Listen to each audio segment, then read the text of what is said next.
let's pray. Hallelujah. Yes, oh God, once again we thank you for this opportunity to come together in your presence, oh God, to glorify you, to give you our praises, our offerings, oh God, even our hearts, our ears, oh Lord, our minds, oh God. Father, occupy us, oh God, para sa ganung Panginoon. Lahat po ng aming gagawin, lahat po ng masasambit namin, Panginoon, ay papuri lamang sa iyo, oh God. Lord, just use me as your instrument, oh God, na kung saan dadaan lang po sa aking bibig ang iyong mga banal na salita. Gawin mong matabang lupa ang puso ng bawat isang Panginoon para doon po maitanim ang iyong banal na salita na magiging gabay, kalakasan, kagalakan, kalakasan ng bawat isa sa amin, O God. Salamat po, ito po ang aming sakop na langit, Panginoon, at muli po iniimbitahan namin ang Holy Spirit mo, Panginoon, na siyang kumilos sa aming kalagitnaan, O God. We praise you, Lord, and we glorify you. This is our prayer. In Jesus' name. Amen and amen. Praise the Lord. Sa mapagpalang hapon sa ating lahat. At nandito na naman tayo sa tahanan ng ating Panginoon. Amen. Ayan. So after ng bagyo, ayan na. May humingiti na si Haring Araw. Sana ganun din sa Pilipinas. Ano? Medyo sa Pilipinas is marami pang mga parts of, lalo na sa Manila. Marami pa ang mga binabaha. Marami pa ang may mga landslide, may mga nahuhulog pa rin o yung mga bato ano na dahil sa matinding pag-ulan doon sa atin. But then we have this weapon of prayer na yun ang pwede natin gawin para sa ganun ay makipagkaisa tayo sa mga kapatid natin doon sa Pilipinas. Amen. So kung titignan natin ang nangyayari sa buong mundo, manunood ka, kukunti na lang yung nakaka-bless. Mostly nakakatakot, nakaka-alarma, nakakainis minsan. Kasi hindi mo na ma-distinguish ang fake news sa ang tawag dito sa true news, sa real news. Kasi lalo na at may AI ngayon na pwedeng mag-create ng mga bagay na akala mo tunay, pero hindi pala. Gawang siyensya pala, no? But then, as children of the Lord, wag sabi ng salita ng Panginoon, hindi tayo dapat nababagabag, hindi tayo dapat naaalarma, o kaya hindi tayo dapat nagugulat sa kung ano ang nangyayari sa mundo ito. It's because it was written in the book of God na sa panahon, sa huling mga araw, ang mundong ito ay magiging masamang-masama. At ang isa na kailangan nating bantayan, dahil pasama ng pasama ang mundong ito, dahil marami ng masama na nangyayari sa paligid natin. Maraming mga circumstances that are not in favor of us, na hindi umaayon sa kagustuhan natin na mangyayari sana sa ating buhay. Kaya yan, ang isang senyales ng nalalapit na pagdating ng Panginoon ay panlalamig po ng pagmamahal ng mga tao. Hindi lamang po pagmamahal sa Diyos ang nanlalamig, pati pagmamahal ng tao sa kapwa-tao. That's why you look at what is happening around us. Mga magkakapamilya nag-aaway-away dahil lang sa lupain o dahil lang sa mana, dahil lang sa kapiranggot na lupain, Maraming mga tao maraming magkakapamilya ang hindi nagkakaunawaan, magkakaibigan na nagkakawatak-watak dahil sa mga nangyayari sa kapaligiran natin. But then, let us not be alarmed. But then, ang gusto ng Panginoon ay warningan ang bawat isa sa atin para maging matatag sana. Okay? That's why in the last days, we need to live by faith, mga kaibigan. Yan ang topic po natin sa hapong ito, living by faith. It may parang ang simple ng topic natin, but it's good to be reminded, kailangan nating mapaalalahanan ulit sa mga bagay, mga basic na gustong gawin ng Panginoon. Gusto ng Panginoon na gawin natin, lalong-lalo na at ngayon nga. Kaya tingnan niyo yung mga great servants of God, mga great evangelists, great prophets. Ayan, tumatalikod na sila ngayon sa katotohanan. Because one of the signs of the end times as well is apostasy. Na kung saan yung mga tao na nakapakinig ng tunay at na salita ng Panginoon ay tinatalikuran na yung salita ng Diyos. Gumagawa sila, they are turning to doctrines, they are turning to false teachings. Kaya mag-ingat din po tayo. Kaya mas maganda na magbabad tayo sa salita ng Panginoon para ma-discern natin Because many people are now preaching in Facebook. Many people are preaching in YouTube.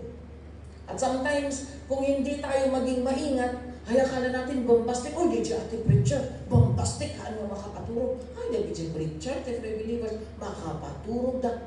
Ayan. Maminsan may mga ganun, may comparison, the way a person preaches. But you know, it's not the way we preach na doon makikita ang anointing.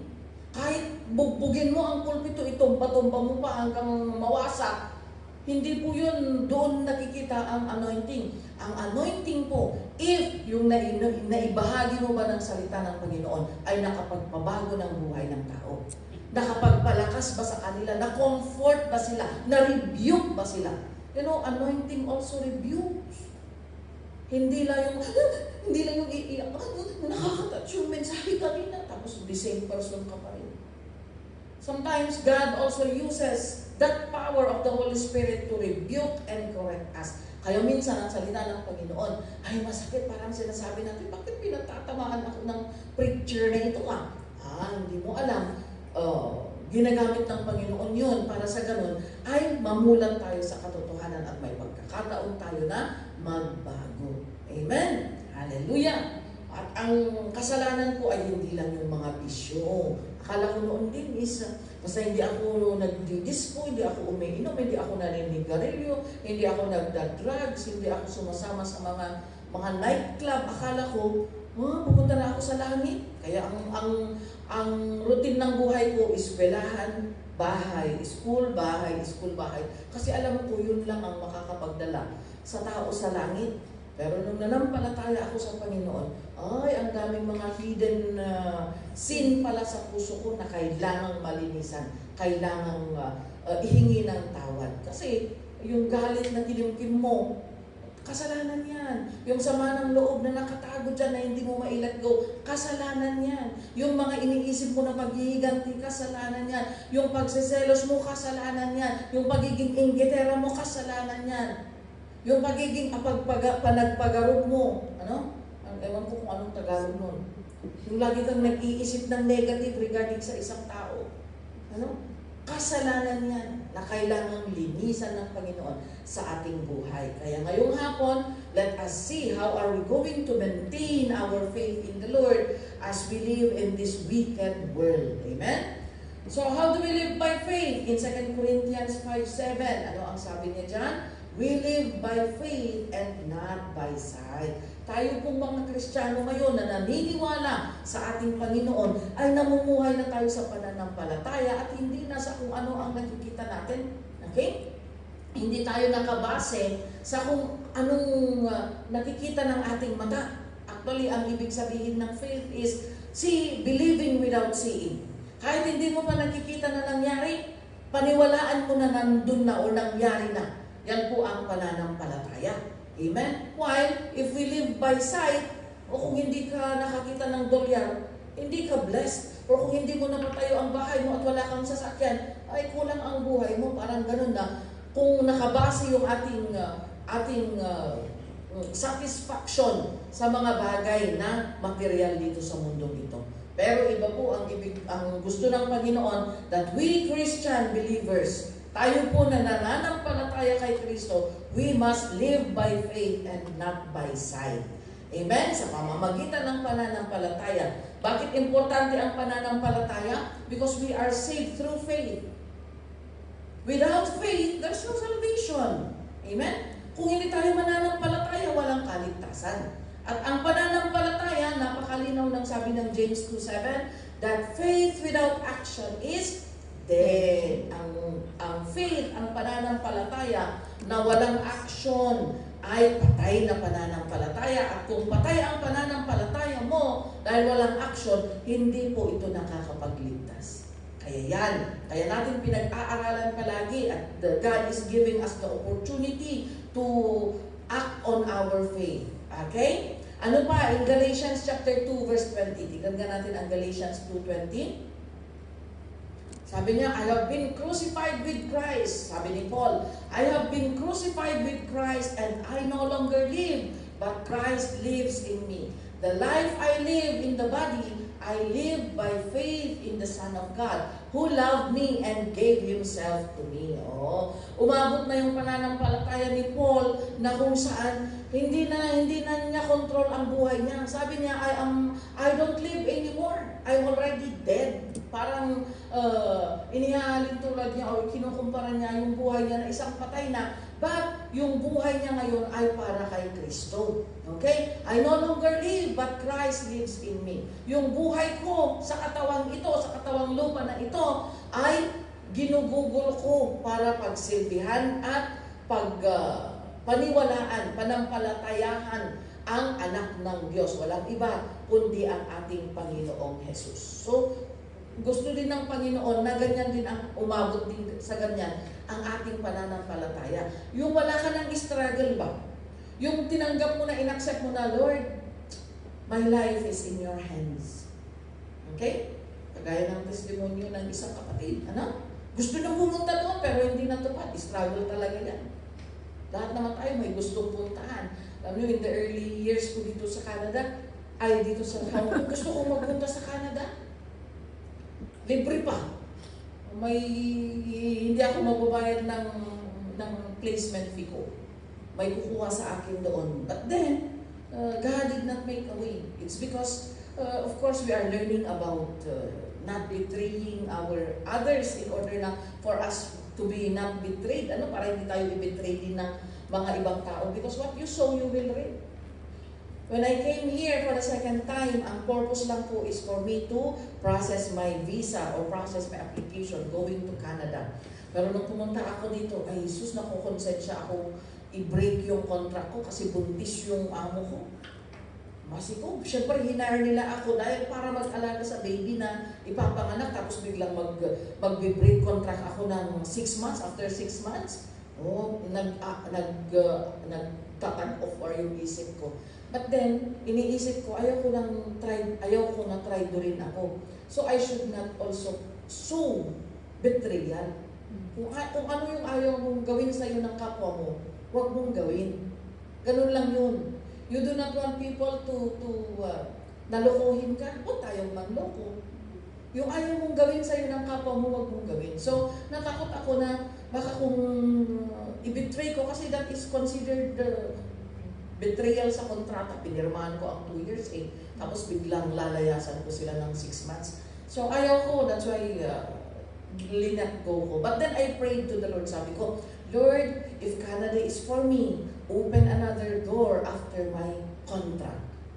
Naka 19 years na ako, hindi pa rin open ni Lord. So ibig sabihin, Canada is not for me. Amen? But it doesn't mean to say na porque hindi ka nakarating doon sa Canada or sa mga ibang bansa, you are not blessed. God can bless you anywhere. God can bless you anywhere as long as you are obedient to the Lord. Remember yung story ni Peter? Alam niyo, ang daming maaaral kasi dito sa story ni Peter na kung saan nangisda sila doon sa gitna pero wala silang nakuha. And then sabi lang ni Lord, after na ginamit niya yung bangka ni Peter, sabi lang niya, you just push your boat into the water. You don't need to go doon sa gitna. Just push the boat into the water. Doon lang sa kung merong tubig. Nung nilagay niya doon, tinulak niya yung bangka niya doon. Pagbaba niya ng lambat, ang daming isda. So ibig sabihin, you do not need to go far and far to be blessed. You can be blessed even at the shore. Dahil ang tagabigay ng blessing si Lord. Hindi naman yung gobernador doon o kaya prime minister doon ang magbibigay ng blessing mo. It is God. Kahit na pumunta ka pa sa kung saan-saan na sabi nila na greener pasture, if the Lord will not go with you, butas ang purse mo. May nilalagay ka, pero parang butas ba? Nagdidiretso yung nilalagay mo. Pero kahit nandito ka lang, kahit nandito ka lang, kahit domestic helper ang tawag sa'yo, domestic hero ka. Sabi ng kanta, di ba? Domestic helper ang tawag sa atin, mababa ang tingin ng iba. But in the Lord's sight, we are domestic heroes. Why? We bring the good news, we bring the light of Jesus to these employers na hindi nagsisimba. Tayo ang nagdadala ng gloria ng Panginoon sa kanilang mga tahanan. Kayo missionaries kayo, actually, hindi nyo nang alam. Kala nyo, pastors lang ang missionary? Hindi nyo ba alam, missionary kayo? Hindi kami makapasok sa bahay ng mga amo nyo. Kasi restricted. Pero sino ang nakakapasok sa bahay ng mga amo nyo? Na pwedeng manalangin doon sa loob, na pwedeng ipanalangin ang mga amo, ang mga bata. Kayo. Di ba? So you have a great role in the kingdom of God. You have a great role in the kingdom of God. Use that opportunity to bless your employers, especially if you will be parting ways. Do not sow discord. Huwag niyong hayaan na dahil lang sa hindi na-claim. Yes, nakakasama ng loob that minsan hindi mo mag-claim ang inaasahan mo. But then, sow love and peace. Maganda na bumaba at lumabas at maghiwalay na may kapayapaan. Huwag niyong hayaan na ang pera ang maging dahilan para yung ilang taon mong trabaho, doon lang pala kayo mag-e-ending doon sa korte o kaya doon sa away-away-away dahil hindi na ibigay. Anyway, kung ayaw nilang ibigay ang mga claims ninyo, isumbong natin kay Lord. God has a way of giving it back to you. Amen? Amen? Hallelujah. Pero, lalabas sana tayo sa bawat employer, bawat employment na naiwan natin yung bakas ni Kristo.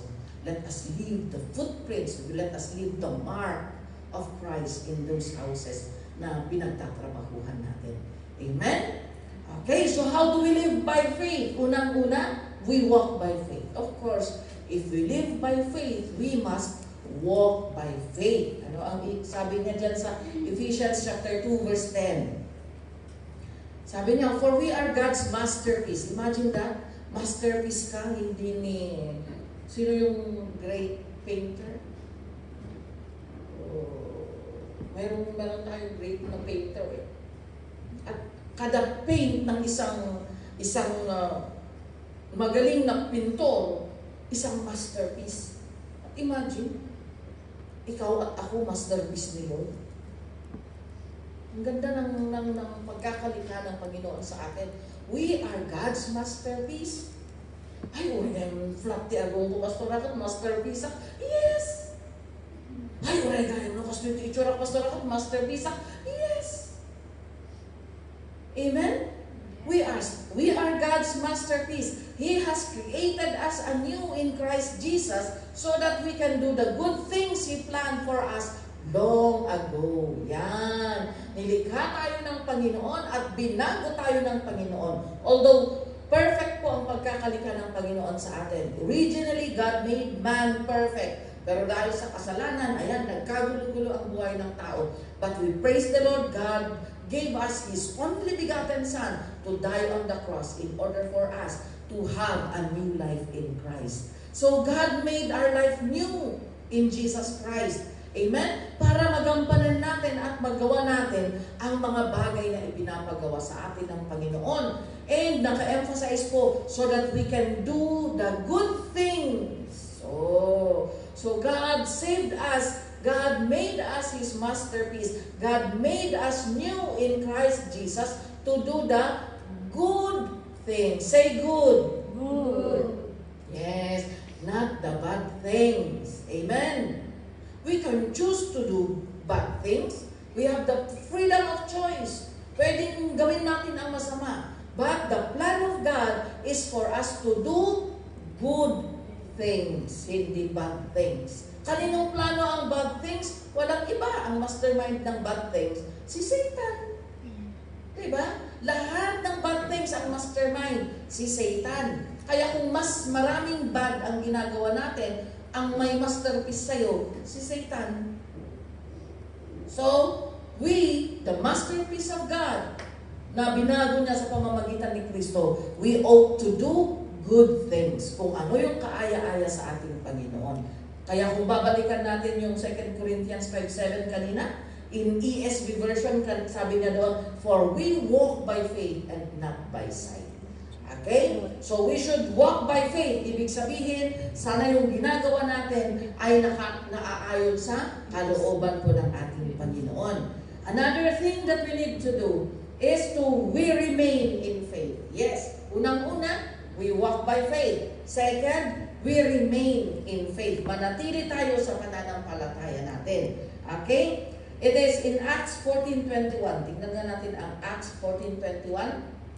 To you, after preaching the good news in Derbe, and making many disciples, nag-preach si Paul sa Derbe at maraming mga disciples ang na-raise up niya. Paul and Barnabas returned again to Lystra, Iconium, and Antioch of Pisidia. 1421. After preaching, we remain in verse 22. And in the next verse, where they strengthened the believers. Okay, nagpunta sila doon sa Antioch at Pisidia, where they strengthened the believers. They encouraged them to continue in the faith, reminding them that they must enter into the kingdom of God through many tribulations. Yan. In-encourage nila yung mga tao na manatili sa pananampalataya. Okay? Kasi maraming mga false teachers, maraming mga tao na nagpipreach na, dito ang daon, ay punta kayo dito dahil dito ang katotohanan. Noon pa man, meron ng ganon. Kaya in-encourage ng alagad ng Panginoon, si Paul, ang mga disciples na manatili sila sa pananampalataya, na pupuri o nananatili o naniniwala sa ating Panginoong Jesus. At sinabi niya sa kanila that in order for them to go into the kingdom of God, they must go through many tribulations. Tribulations means sufferings, trials, testings, circumstances. Ano? Marami tayong pagdadaanan, maraming bagay na nakaka-testing sa atin. Pero sabi niya, remain in the faith. Huwag kayong tumalikod, huwag kayong manghina, huwag kayong umalis sa presensya ng Panginoon. Dahil outside the presence of God is the kingdom of the devil. Kaya kung lalabas tayo sa presensya ng Panginoon dahil hindi mo nakayanan yung trial mo, for example, sayang yung pinagbayad ko papuntang Poland. Ayoko na, Lord. Kaya sayang, kailangan kong bayaran. So, mag-part-time na lang ako, Lord. Sayang din ang bayad sa akin. Kung hindi natin paglalaanan ng panahon ang Panginoon, lalong hindi natin mababayaran. Lalong hindi tayo makakalabas sa mga ganyang mga circumstance. It is by the power of God. You know, if we become pleasing to the Lord and remain and stand firm in faith, it's not impossible for God to pay our debts. Kahit milyon-milyon pa yan, kayang-kayang i-erase ng ating Panginoon kung kaaya-aya ka. Meron nga doon sa bilangguan, meron yung, we are ministering now to 238 BGMPs. Totally na nakuha natin ang Region 12, Visayas and Mindanao. Amen. Nakuha na po natin lahat. Kaya mas maraming mga Bisaya at taga Mindanao ang nag-a-attend sa ating jails. Marami pa dito sa Norte. We are ministering to 238. Ang total number of DGMPs all around the Philippines is around 400 plus. So, ibig sabihin, halfway tayo. Kaya everyday na po, everyday, 2 times po ang Bible study natin. 2 teams pa. Talagang nagkukulang kami ng mga kasama. Mayroong 9 to 10:30, mayroon namang 10 to 11:30. Everyday yan. Pero yung Tuesday, sabay na 9 o'clock din yung kabila. So yung team namin maghahati-hati talaga. Para sa ganun ay may mag-attend at may mag-minister sa mga BGMPs natin. And merong isang tao na sinunog niya kasi yung isang compound at marami ang namatay. At nung sinentensyahan siya, kada isang tao na patay is lifetime imprisonment, lifetime sentence. Tapos isang tao na naman, lifetime sentence. So kunwari nakapatay siya ng 30 na people, so 30 life sentences. Paano mo yung pagbubunuan sa bilangguan? Isa lang ang buhay mo. Buti kung maka 100 years ka. O ibig sabihin, kahit patay na siya, considered pa rin umaandar yung sentensya niya. Amen? But you know what happened? Pero nung nakakilala siya sa Panginoon, talagang buong-buo na isinuko niya ang buhay niya. Talagang walang pagdududa, sinunod niya ang kalooban ng Panginoon. Talagang sumuko siya. Yung mga life sentences, 100 life sentences actually pala ang sentensya niya. Imagine 100 na life sentences. Hindi 100 years, 100 na 100. Yun ang ibig sabihin. So kahit na nandun na, nabulok na siya at naging buto-buto na, nagbabayad pa rin ng sentensya niya doon sa ilalim ng lupa. But you know, when he had given his life to the Lord, that 100 life sentences was cut off to 6 months only. Wow. Posible ba yun? Walang imposible sa Panginoon. Now, he is pastoring. Siya ay naging alagad po ng ating Panginoon. If you are familiar with nasa tip ng dila ko. Mamaya. Nasa tip ng dila ko kung anong pangalan niya. Basta na-cut off ng 6 months and then now, he became a pastor ministering to BJMPs. Hindi man natin pastor, pero alagad siya ng Panginoon ngayon. Amen? Meron din tayong pastor na galing sa Bilangguan, si Pastor Gerald Arganda. Galing sa jail yun. At dahil sa Bible study, ayan, naging bunga natin. Ayan, naglingkod na din sa ating Panginoon. So we are praying na yung mga tao na nakakapakinig ng salita ng Panginoon sa bilangguan ay maging alagad ng Panginoon. Hindi po imposible yan. Amen? Kaya huwag tayong magpatalo, tayo na nandito sa laya. Ano? Kung sila ay magiging alagad ng Panginoon, tayo ngayon, ano ngayon ang kahihinat na natin kung hindi tayo magpapatuloy? Kaya meron sinabi si Lord doon sa kanyang salita. Sabi niya, be careful because prostitutes, gamblers, and all these thieves and murderers may enter the kingdom of God ahead of you. Ibig sabihin, yung kinukutya natin ng mga makasalanan, nakalantad ang kanilang mga kasalanan, baka mas mauna pa silang pumasok kung sila ay magsisi sa Panginoon. Kesa sa matagal na nakikinig, pero nagiging kalos naman ang kanyang puso dahil ayaw niyang sumunod. Amen? Kaya mag-ingat po tayo because the first will be the last and the last will be the first. Huwag nating hayaan na mai-apply yun sa atin. Amen? Yan. So, we need to remain in faith. Magpatuloy tayo na maglingkod sa ating Panginoon. Ano pa? Ang ikatlo, we continue in faith. Okay? We remain, manatili sa pananampalataya, manatiling maglingkod sa ating Panginoon, at magpatuloy. Remember, sabi niya doon, bilin niya sa mga susunod sa Kanya, come, follow me. Carry your own cross daily and follow me. Ibig sabihin, follow means continue. And may bitbit ka pang cross. Paano ba naman yan, Lord? Hindi ba pwedeng sumunod na nakarelax na? Bakit naman may cross pa? Kasi Christian life is not a bed of roses. No? Hindi pabanjing-banjing. This world is not a playground. It is a battleground. Okay? Kaya kailangan may cross to humble us. Kailangan may cross to keep our feet to the ground. Kasi kung walang cross na binubuhat natin, baka yan, mas mataas na tayo sa kapag lumubo yung ulo natin sa pride, madali lang tayong lilipad kagaya ng mga balon. Pero the cross will make us humble. The cross will put our feet to the ground to always remember that to humble ourselves before the Lord. Amen? Kaya yan, we need to continue by faith by carrying our cross. Ano ang verse natin dyan? Colossians 1:23. Sabi niya, but you must continue to believe this truth and stand in it firmly. Yung truth na nalalaman mo at napapakinggan mo every time that you come into the presence of the Lord, you continue and believe the truth and stand in it firmly. Do not drift away from the assurance you receive when you heard the good news. Huwag kang magpalipat-lipat, you do not drift. Ibig sabihin is, do not be swayed away.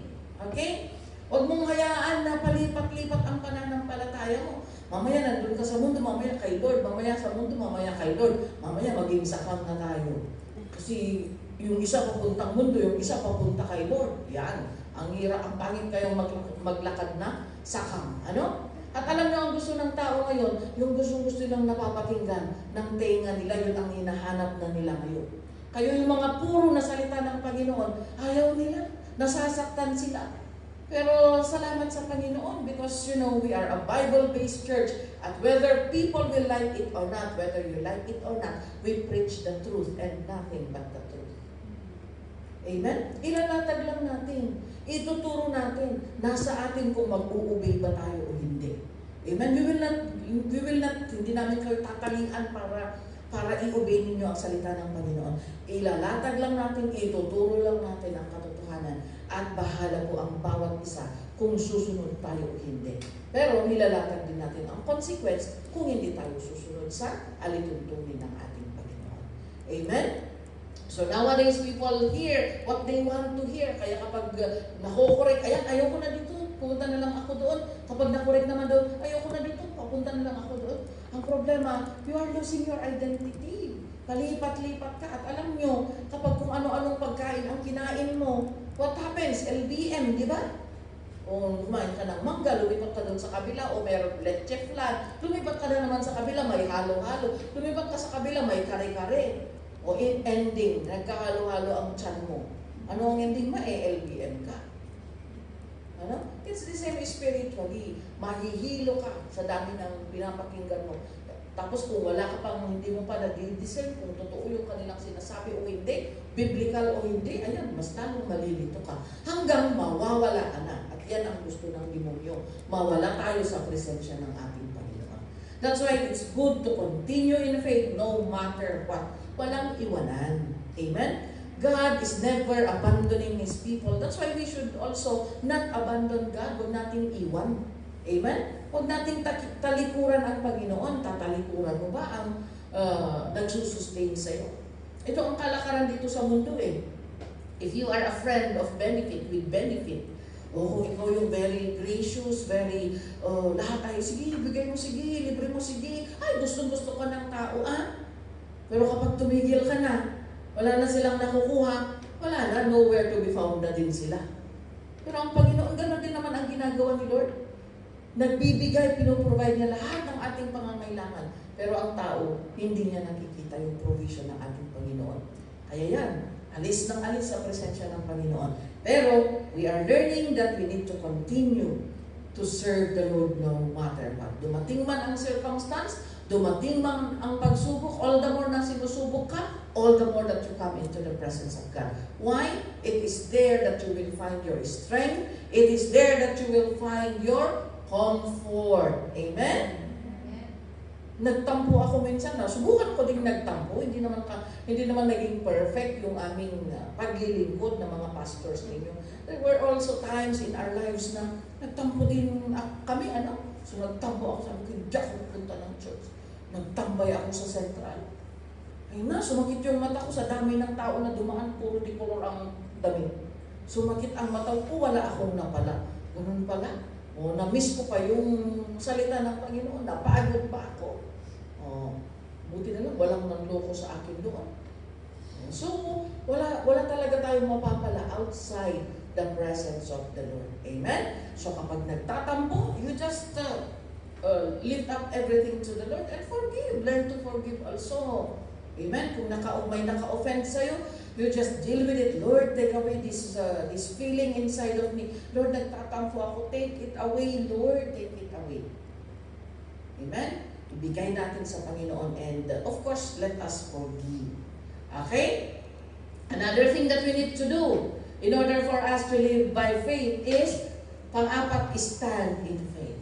Okay? We remain, we continue, and we stand in faith. 1 Corinthians 16:13.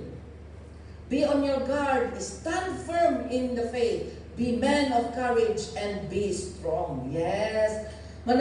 Tumayo tayo sa ating pananampalataya. Huwag nating iwanan ang presensya ng Panginoon. Huwag nating iwanan ang katotohanan na ating napakinggan. Just like the faith of Shadrach, Meshach, Abednego, and Daniel. Alam niyo, dahil sa kanilang paglilingkod sa Panginoon, kahit na itinapon sila doon sa blazing furnace na naglalagablak, pinainitan pa ng 7 times ni Nebuchadnezzar. At alam niyo kung gaano kainit yung nagtapon kina Shadrach, Meshach at Abednego doon sa naglalagablab na blazing furnace, ay namatay yung mga soldiers. So ibig sabihin talagang ang init, sobrang init ng blazing furnace na yan. Pero nung itinapon sila Shadrach, Meshach at Abednego, ano ba kasi ang dahilan bakit naitapon sila? Kasi may patakaran si Nebuchadnezzar. Sabi niya, kung tutunog ang kampana, at ay isang senyales na magsamba kayo doon sa ginawa kong rebulto ko na ginto. Sabi niya. So, nung tumunog ang kampana, yung mga tao ni Nebuchadnezzar nagsamba doon sa rebulto. Pero sina Shadrach, Meshach at Abednego, hindi sila nagsamba doon sa rebulto. Kaya yan, may nagsumbong, may mga tik-tik, may mga nagpasipsip dahil naiinggit sila sa posisyon nila Shadrach, Meshach at Abednego. So, nagsumbong sila kay Nebuchadnezzar. Ano ang punishment? Itatapon sila doon sa naglalagablab na lugar na yun. So, naipatupad, naitapon sila doon, and yan, nagpaikot-ikot sila doon, sumasayaw sila. And then sabi ni Nebuchadnezzar, di ba 3 lang ang itinapon natin? Si Shadrach, Meshach at Abednego? Bakit na ang nakikita ko ay 4? Dahil pinanindigan nila Shadrach, Meshach at Abednego ang kanilang pananampalataya sa Panginoon, God went with them. Ang Panginoon ay sumama sa kanila. So if you are with God, kung kasama mo ang Panginoon, you will not be harmed. Kahit pa sa apoy ka, nasa gitna ka ng apoy, kahit pa nasa gitna ka ng kulungan ng mababangis na leon na kagaya ni Daniel, hindi kinain ng leon si Daniel because God was with him. Amen? So it's the same with us. Kung papanindigan din natin ang ating pananampalataya, God will be moving with us. God will be walking with us. God will be traveling with us. Amen? Kung pinalayas ka ng pamilya mo dahil sa pananampalataya mo, God will be going with you. Amen? Panindigan natin ang ating pananampalataya and we will see the presence of God following us. Amen. Kaya walang matatakot kung sinasabi ng mister ninyo na, kapag ikaw ay nag-born again, hiwalay na tayo. Kang matakot, magsilbi ka kay Lord.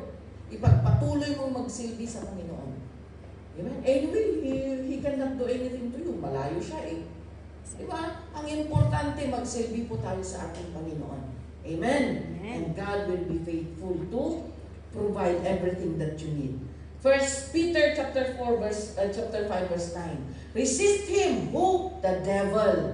Resist the devil, standing firm in the faith, because you know that your brothers throughout the world are undergoing the same kind of sufferings. So, we need to resist the devil. Kung yung demonyo ay nag-tempt sa atin, kagaya ng temptation na inilatag niya kay Jesus, di ba? Sabi niya kay Jesus, nakikita mo ba ang kayamanan dito sa mundong ito? Kung sasambahin mo ako, ibibigay ko sa iyong lahat ito. Ano ang sagot ni Jesus sa kanya? Shut up, Satan! Keep quiet, Satan! Sabi niya, God said in His Word that thou shall love the Lord and serve Him only. Talagang pinanindigan niya. Okay, so ganyan din ang gusto ng Panginoon. Kung nandyan ang demonyo na umaaligid-aligid, naghahanap ng butas para ikaw ay linlangin at hikayatin na gawin ang kanyang kalooban, ay manindigan ka, you rebuke him, you resist him. You can say, Jesus name, ikaw na demonyo, umalis ka. Kapag nilalagay ng demonyo na, di ba kailangan mo ng pera dahil gipit ka, di ba? Tignan mo may naiwan si amo doon sa bulsa niya. May 100 doon. Ayun po, nakikita ko. Di ba minsan gano'n? Kung gipit na gipit ka tapos nagpapakita pa ang pakalat-kalat na pera, ay talagang meron yung temptation. Pero kung sasabihin mo in Jesus' name, go away from me, Satan. I am renewed. I am new creation. Yan, mapagtatagumpayan mo. Amen? Hallelujah. At ano pa? Matthew 24:13, he who stands firm to the end will be saved. So you see, importante that we stand firm in our faith. Why? Dahil yun lamang nakatayo sa kanilang pananampalataya, yun lamang nagpapatuloy na naglilingkod kahit sa gitna ng kahirapan, sa gitna ng problema, ang maililigtas. Amen? Kahit dumanas pa tayo ng napakatinding pagsubok, let us stand firm. Kaya lagi kong naaalala yung isang tatay, padre di pamilya, namatay yung kanyang anak dahil sa motorcycle accident. And yung anak niya ay mag-moving up pa sana. And Saturday, inilibing yung bata. Sunday, nag-church yung father at nag-testify siya. Sabi niya, nagpapasalamat ako sa Panginoon. kami yung umiiyak talaga. Nung narinig namin na namatay yung anak ko, kalilibing kahapon. But I come here, nandito po ako para magpasalamat sa Panginoon. Sabi niya, kami yung lumuluha kasi how could this father thank the Lord even at the midst of the most painful circumstance na nangyari? Kaisa-isang anak. How could you thank God? But you know, dahil na-realize niya na ang Panginoon ang may likha ng lahat at mas maganda pa rin ang plano ng Panginoon sa buhay natin. Maaaring masakit, pero mas maganda ang plano ni Lord. Amen? And you know, sabi niya doon sa Isaiah chapter 57 verse 2, if I'm not mistaken, sabi niya, the righteous perish and no one understands. Walang nakakaintindi. Bakit kaya namamatay ang mga matutuwid na tao? Bakit kaya namamatay ng maaga yung mga Kristiyano? Hindi naiintindihan ng karamihan, sabi ng salita ng Panginoon. But the righteous perish because God wants to spare them from evil. Inuuna na ni Lord na kinukuha sila kasi ayaw ng Panginoon na masira ang buhay nila sa kasalanan. Amen? So that is a great comfort. Kaya kung may nawawala, na maaring sabihin natin, ang aga naman na kinuha ni Lord, gone too soon, di ba? Ganun ang sinasabi natin sa Facebook na maagang masyado, very young pa siya. Pero we cannot understand. But one thing is for sure, God is taking the righteous early. It's because God wants to spare them from evil. Amen? So yan po mga kapatid. At ang panghuli na gagawin natin to live our life in faith is to fight the good fight of the faith. Okay? We remain in faith, we stand in faith, ano ba? We walk by faith, remain in faith, continue in faith, stand in faith, and fight the good fight of the faith. Naka-emphasize, good fight of the faith. Hindi lang fight the faith, hindi lang fight the good fight. Good fight ang ipaglaban natin. Ibig sabihin, we fight the faith in a godly manner. We fight our faith. We continue to fight for our faith in a godly way, in the way of the Lord, in the will of the Lord. Amen? Sabi niya sa Jude chapter 1 verse 3, sabi niya, dear friends, although I was very eager to write to you about the salvation we share, I felt I had to write and urge you to contend for the faith that was once for all entrusted to the saints. Ipaglaban mo. Huwag mong hayaan na mawala. Hayaan mo nang mawala ang bahay mo. Hayaan mo nang mawala ang employment mo. Huwag lang mawawala ang pananampalataya mo. Amen? Kasi kung yung yung bahay pwedeng palitan, pwede ka ulit na magsweldo, mag-ipon ka ulit, magkakaroon ka ulit ng bahay. Hindi man kasing laki siguro ng una, pero at least yung kontento ka lang. Yung tama lang, yung sakto lang. Pero kapag ang Panginoon ang nawala dahil napabayaan natin, hindi natin ipinaglaban, wala na pong saysay ang buhay natin. Amen? That's why we urge, Paul said, he is urging Jude, to contend to the faith that was once for all entrusted to the saints of God. Amen? Ipinagkatiwala ng Panginoon sa atin ang pananampalataya. Kailangan natin ipagpatuloy at ipaglaban. Okay? Ano pa? In NLT, tingnan nga natin yung NLT version niya. Sabi niya, dearly loved friends, I have been eagerly planning to write to you about the salvation we all share. But now, I find that I must write about something else, urging you to defend the truth of the good news. Ipaglaban nyo ang inyong pananampalataya. Hindi naman ibig sabihin na makipagdebate tayo. Hindi po. Ibig sabihin, ipaglaban mo kapag merong nangliling lang sa'yo, tumayo ka doon sa napakinggan mong katotohanan. Huwag mong iwanan. Idepensa mo. Kagaya ng pagdepensa ni David sa pangalan ng ating Panginoon. Kinukot yan ni Goliath. Sabi niya, wala palang makikipaglaban. Ang Diyos pala ng Israel ay mahinang Diyos. Walang gusto. Coward, mga takrot, mga duwag na mga Israelitas ang mga ito. Dahil duwag ang Diyos nila, walang kapangyarihan. Nung narinig ni David, sabi niya, sino ba itong uncircumcised Philistine na ito na kumukutya sa Diyos ng Israel, yung makapangyarihang Diyos? Si Goliath malahigante. Si David, ang liit lang niya because he was just a young boy na parang naglalaro-laro lang sa field, So, imagine niyo yung nakasando lang tapos nakashort pant ng malaki na naglalaro lang ng mga bato doon sa field, doon sa palayan, And then narinig niya na iniinsulto ni Goliath yung Diyos ng Israel. Ay, sabi niya, walang lalaban sa inyo, ako ang lalaban.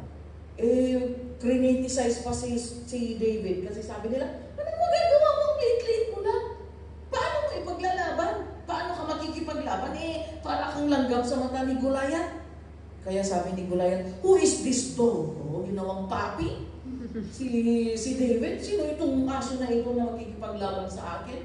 Sabi niya, pero yan, dahil walang gustong makipaglaban, pinahintulutan ni Saul na okay, sige, ikaw na makipaglaban. Pero sige, isuot mo muna ang mga armor ko para sigurado na matalo mo siya. Nung isinuot ni David, maliit si David, malaki na si Saul. Siguro yung helmet ni Saul, yung mata ng helmet, di ba? Hindi natatapat sa mata ni David. Kasi nga hindi sila magkasukat, ang liit ng ulo ni David.